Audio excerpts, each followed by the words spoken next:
50% के टैरिफ के बाद ये जो टैरिफ था वो गुड्स पे लगा था। तो यहाँ पे ट्रंप ने जो आईटी सेक्टर है उसके ऊपर डायरेक्ट तो टैरिफ नहीं लगाया, लेकिन कहीं ना कहीं देखा जाए तो आईटी सेक्टर है वो इफेक्ट करेगा। रीजन क्या है, जो H1B वीजा है उसके वीजा के ऊपर पहले इजीली जो हमारे इंडियन टैग थे वो यूएस जा सकते थे, वहां पे काम कर सकते थे। अब वो जो H1B वीजा है वो बहुत महंगा कर दिया है उसके हिसाब से।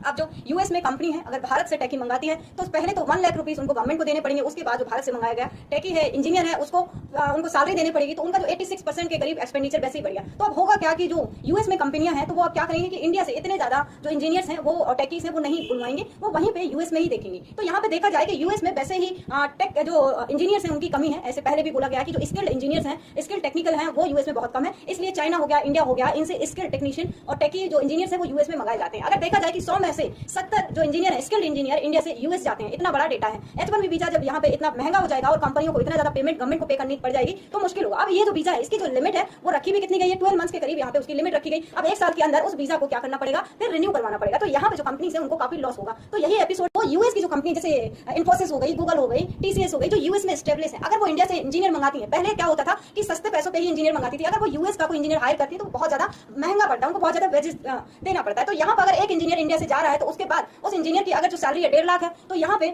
उसका $1 लाख जो है वो उनको गवर्नमेंट को ही देना पड़ जाएगा। तो यहाँ पे टोटल उनका खर्चा कितना हो जाएगा, एक इंजीनियर के ऊपर 2.5 लाख के करीब उनका खर्चा हो जाएगा। ठीक है, तो इसलिए यहाँ पे क्या हो जाएगा कि कंपनियां आप इंडिया से ज्यादा जो इंजीनियर्स हैं, टेकी हैं, उनको मंगाना कम कर देंगी। ऑलराइट, और ये जो ऑप्शन है वो कहाँ देखेंगे, यूएस में ही देखेंगे। यूएस में काम करें क्योंकि यूएस में इंडिया से ज्यादा सैलरी मिलती है, फिर वो अपने घर उस सैलरी को भिजवा सकते थे। तो यहाँ पे यूएस में वो अपने यहाँ जब से डोनाल्ड ट्रंप आए हैं उन्होंने बॉर्डर सिक्योरिटी की बात और जो इमीग्रेशन, इलीगल इमीग्रेशन है उनकी बात करना शुरू कर दिया। इससे पहले जो हुंडई था उसके ऊपर रेड करवा दी और वहाँ पे 475 लोगों को अरेस्ट करवा दिया और उसमें 325 के करीब लोग जो साउथ कोरिया के थे उनको रिपोर्ट करवा दिया। बाद में क्या हो गया था, थोड़ा नेगोशिएशन हुआ तो जो साउथ कोरियन लोग हो गए वो डिपोर्ट हो गए। अब यहाँ पे ट्रंप का कहना ये था कि जो टेकी हैं, जो इंजीनियर हैं वो यूएस में आए, कोई प्रॉब्लम नहीं है, वहाँ पे जो लीगल तरीके से वहाँ पे आए रहे। ठीक है, और उसके बाद जो यूएस के लोग हैं उन लोगों को क्या करें, टेक प्रोवाइड करें, उनको स्किल्ड बनाए और स्किल्ड बनाने के बाद जो लोग आ रहे हैं वो वापस फिर अपने देश में वापस चले जाएं। ये उनकी स्ट्रेटेजी है। ऑलराइट, तो ये अगर टेकी आप मंगवा रहे हो फिर उसके ऊपर $1 लाख देना पड़ेगा। तो यहाँ पे जो यूएस में कंपनियां हैं उनको बहुत ज्यादा प्रॉब्लम हो जाएगी अथॉरिटी, क्योंकि इसी के थ्रू इंडिया के ज्यादा से ज्यादा इंजीनियर्स हैं और टेकी है वो यूएस में जाते हैं। तो जाते ही जाते हैं, इंजीनियर्स हो गए, बैंकर्स हो गए, बहुत सारे लोग जाते हैं।